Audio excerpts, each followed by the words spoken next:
First of all, good morning to everyone, our dear friends, the organizers of the Geneva Summit for Human Rights and Democracy, UN Watch, Ambassador Moses, Hillel, and I'm grateful to the Liberal International Human Rights Committee for the invitation to come here and to join you this morning in this important gathering, a platform where human rights activists, champions and defenders of human rights come together to speak about their stories, and I'm humbled by being here with all of them. And I'm grateful to Antonietta for her testimony about Venezuela, and I'm with you in your call for freedom for your father and for all political prisoners in Venezuela.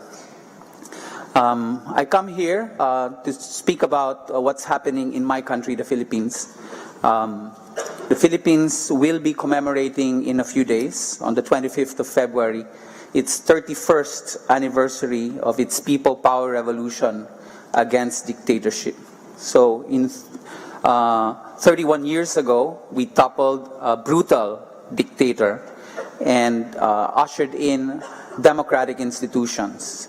However, the Philippine case is a case of how quickly it is for institutions such as rule of law, human rights, separations of powers can be quickly undermined if we do not continue to draw the line. Last year, in popular elections, the Filipino people elected President Rodrigo Duterte to be the new president, and he assumed office in June of 2016, barely 7 months now into office. And in the course of that time, 7 months, as part of what he perceived to be a clear mandate from those who had voted for him, he undertook a relentless, strong-arm campaign against crime and drugs. And it has resulted today in close to 7,500 deaths as a result of this effort. Two-thirds of these 7,000 plus deaths were committed by unknown perpetrators. It is suspected that they have been killed by vigilante groups, and one-third, or almost 2,000, have been killed in the hands of law enforcement, the police, in what they claim to be every single case a self-defense case. Our local term for it is non-laban. They fought back. So this program is continuing to this day, and there is no let-up in this anti-drug, anti-war campaign, anti-crime campaign of, or war on drugs of the Duterte administration. And what it represents is an unprecedented number of killings, not since the authoritarian period.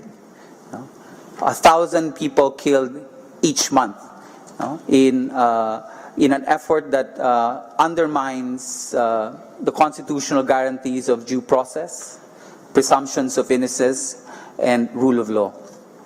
This is why I come here today in this forum to share with you this incident, in particular because the Department of Justice of our country has yet to file a single case in court against any of the perpetrators. And if this program continues, we are greatly afraid that the violence will spread, and not only criminals will be subject to attack, but even those who are in opposition to this current policy.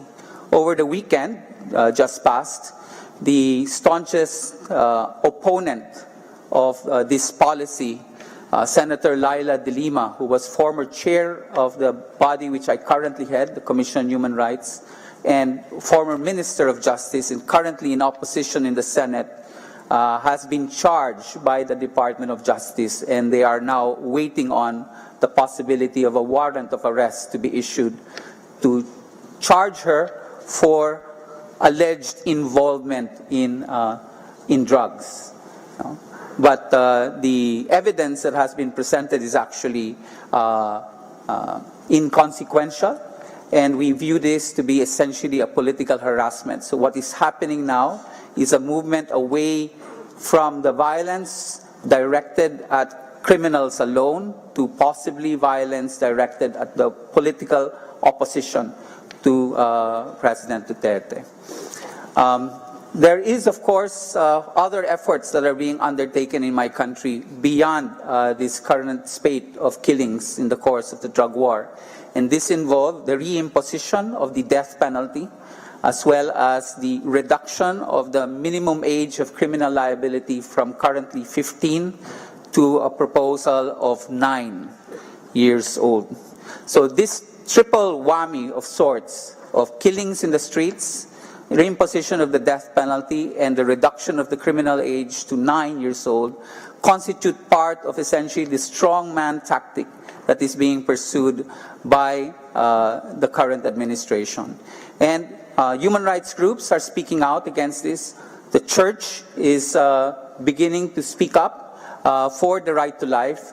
And this session is about standing up against oppression and upholding human rights. And that is what we must do wherever we find human rights violations, wherever we find an attack on human rights. We must speak up against this, because an attack on human rights is itself an attack on democracy. An assault on the lowest person, most vulnerable person in our society, hits to the core of our humanity. And it is important for us to clearly draw the line and to speak up against human rights wherever, human rights violations wherever we find them.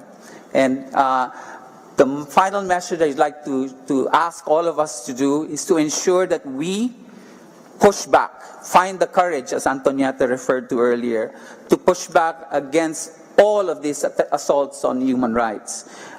We must draw courage from the women who marched in the streets 30 days ago across DC, New York, and San Francisco as a pushback against misogyny and affirmation of their dignity.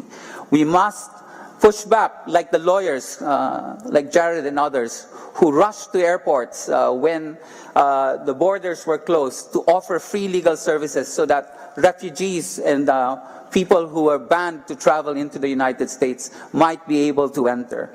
We must push back, such as what indigenous peoples and First Nations are doing in defense of their land and ancestral domain against intrusion. We must push back, such as what journalists are doing all over the world, to look for truth regardless of the consequences, even when they're told that they are enemies of the state.